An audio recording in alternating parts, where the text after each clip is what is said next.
قصة جديدة.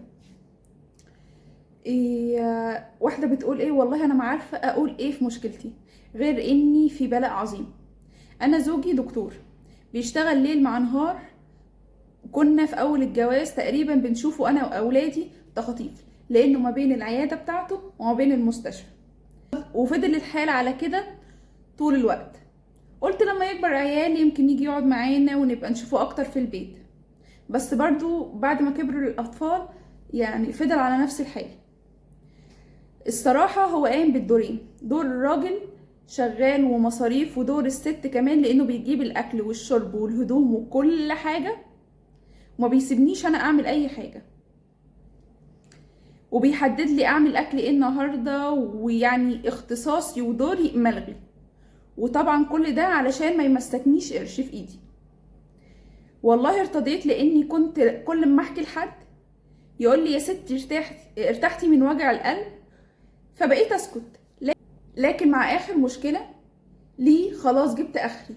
كان داخل عليا بمحشي عشان اعمله من كل صنف، حتى الكرنب عملته كله، كانت وليمة، واحنا 4 انفار. وطبعا المحشي هدى، ومفيش بعدها بالظبط، والله بعديها بيومين لقيته داخل عليا بالليل وجايب عشا برضو كرنبايه. المهم وقفت في المطبخ انا وبنتي بندخل الاكل والحاجات اللي جابها، لقيناه واقف ورايا في المطبخ وبيشوفنا بنعمل ايه، وندخل وندخل ايه. طب ما انت اللي جايب الاكل، انت فيه مشكلتك؟ ايه مشكلتك انت بتقلبهم في المطبخ؟ قال لنا الكرنبايه اللي بره دي عند الباب مين اللي هيدخلها ويعملها. قلت له تاني، هو احنا كنا عاملين من يومين كرنب، يعني مش كفايه اللي احنا لسه عاملينه ده؟ وبهزر معاه بقول له ارحم نفسك ارحم نفسك. بسبب الكرنب لقيته قلب وشه وقال لي تعالي ورايا الاوضه، هيضربنا ولا ايه؟ المهم دخلت له الاوضه، لقيته رافع رجله لفوق وبقول له في ايه، بيقول لي قلعيني الشراب. قلت راجل تعبان مفيش مشكله، قلعت له الشراب. وبعدين لقيته بيقول لي والله زي ما بقول لكم كده، رافع ايده. وقلت له لقيته رافع ايده. قلت له ايه انت يعني اعمل فيها ايه، اقلعها لك دي كمان؟ قال لي لا انا عايزك تبوسيها.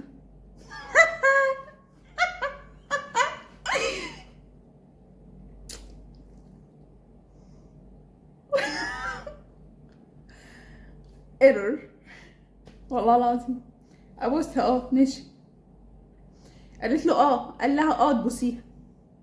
ايدي ورجلي انك بتلاقي اكل تجيبيه اجيبهولك لغايه عندك. دي النسوان اللي زيك واقفين بيشحتوا في الشارع باللفظ كده. قلت له يا اخويا ربنا يخليك لينا. لقيته عاد الكلام على النسوان الشحاتين تاني. قلت له هو انت عايزني انزل الشارع ولا ايه؟ وبعدين لقيته فاتح على الرابع ومسكتش. بيقول لها انت ما تتسميش ست وانت تعيشي خدامه هنا في البيت، وانا اللي اجيبه تاخديه وانت ساكته. وقام جاب شنطه ولم فيها هدومه وراح قعد في اوضه بنتي، وبنتي جت تقعد عندي في الاوضه. وانا ما بعملش حاجه غير ان انا اعيط، وكل شويه ابقى متضايقه، متخانقين متخاصمين، الخصام بقى يقعد بالشهور، وانا اللي اروح اصالحه، ومفيش اسبوعين 3 ترجع عليمه لعاداتها القديمه، ونفضل برضو بنتخانق بلا اي اساس وبلا هدف، وهو اللي هو عايزه كده وخلاص. وانا اللي لازم اعتذر، وانا اللي لازم اصوت، وانا اللي لازم اصالحه، وانا اللي لازم اراضيه، وانا اللي وحشه على طول وهو ملاك بريء. مبدئيا الغلط ان انت سمحتي له اصلا من الاول يلغي وجودك. ما ينفعش نلغي وجودنا، لازم يبقى في وقفه، لازم يبقى عندك كبير، حد من اهلك كبير كده، بابا او اخوكي او حد بيفهم يقعد يتكلم معاه. لازم يبقى ليكي دور، يعني مش كل حاجه هو اللي يعملها. مش كل لو حكمت ان انت تنزلي تشتغلي ويبقى معاكي قرش، انزلي اشتغلي ودوري وشوفي، وما تعتمديش عليه اعتماد كلي. انت مش خدامه تحت رجله، انت زيك زيه. احنا بنتجوز علشان نبقى عاملين بيت واسره احنا الاتنين مع بعض، محدش فينا بيتحكم في التاني. كل واحد فينا ليه دوره، وما ينفعش التاني يقوم بدوره. حتى لو قام بيه لفترة معينة التاني بيبقى تعبان في حاجة، بنكمل بعض، بنعيش مع بعض عشان الحياة تبقى سهلة وتبقى حلوة وتبقى جميلة، مش علشان نفتري على بعض ولا ندوس على بعض ولا نهين بعض. دي إهانة.